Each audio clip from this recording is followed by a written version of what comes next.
টানা নবম রাত ইরানে হামলা চালালো যুক্তরাষ্ট্র। এ সময় একাধিক শহরে বিস্ফোরণ হয়। পাল্টা জবাবে মধ্যপ্রাচ্যে ইরানের হামলায় নিহত হয়েছে আরও এক মার্কিন সেনা। একই সময় হরমুজ প্রণালী ঘিরে উত্তেজনা আরও বেড়েছে। মধ্যপ্রাচ্য জুড়ে বাড়ছে নিরাপত্তার শঙ্কা। ইমতিয়াজ আহমেদের রিপোর্ট। টানা নবম রাতেও ইরানের বিভিন্ন স্থানে বিমান হামলা চালিয়েছে যুক্তরাষ্ট্র। ইরানের গণমাধ্যমের দাবি, সিরিক, জাস্ক, তাবরিজ, চাবাহার সহ একাধিক শহরে বিস্ফোরণের শব্দ শোনা গেছে। বিস্ফোরণ হয় খুজেস্তান, হরমুজগান ও বুশেহর প্রদেশের বিভিন্ন এলাকাতে। তাবরিজেও বিস্ফোরণের খবর এসেছে, যা সাম্প্রতিক উত্তেজনা শুরুর পর এই প্রথম। মার্কিন সামরিক বাহিনী বলছে, হরমুজ প্রণালীতে বাণিজ্যিক জাহাজে হামলায় ব্যবহৃত ইরানের সামরিক সক্ষমতা দুর্বল করতেই এই অভিযান চালানো হয়।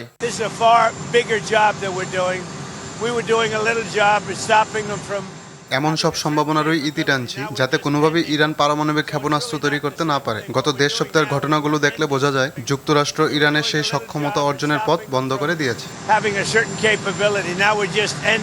পাল্টা প্রতিক্রিয়া দিয়েছে তেহরান।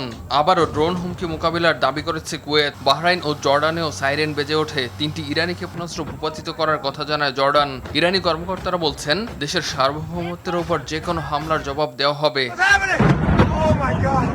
উত্তর ইরাকে এক মার্কিন সেনার মৃত্যুর কথা নিশ্চিত করেছে সেন্টকম। চলমান সংঘাতে এ পর্যন্ত 17 মার্কিন সেনা নিহত এবং 4 শতাধিক আহত হওয়ার তথ্য দিয়েছে যুক্তরাষ্ট্র। এদিকে হরমুজ প্রণালী ঘিরে উত্তেজনা বাড়ছে। যুক্তরাষ্ট্র বলছে, ইরানের বন্দরগুলোর উপর নৌ অবরোধ কার্যকর করেছে তারা। অন্যদিকে ইরানের বিপ্লবী গার্ড IRGCর দাবি, সতর্কতা অমান্য করা কয়েকটি জাহাজের বিরুদ্ধে ব্যবস্থা নিয়েছে। টানা হামলা, পাল্টা হুঁশিয়ারি আর হরমুজ প্রণালী ঘিরে বাড়তে থাকা উত্তেজনায় মধ্যপ্রাচ্যের সংঘাত আরও বিস্তৃত হওয়ার শঙ্কাই দেখা যাচ্ছে। ইমতিয়াজ আহমেদ, RTV।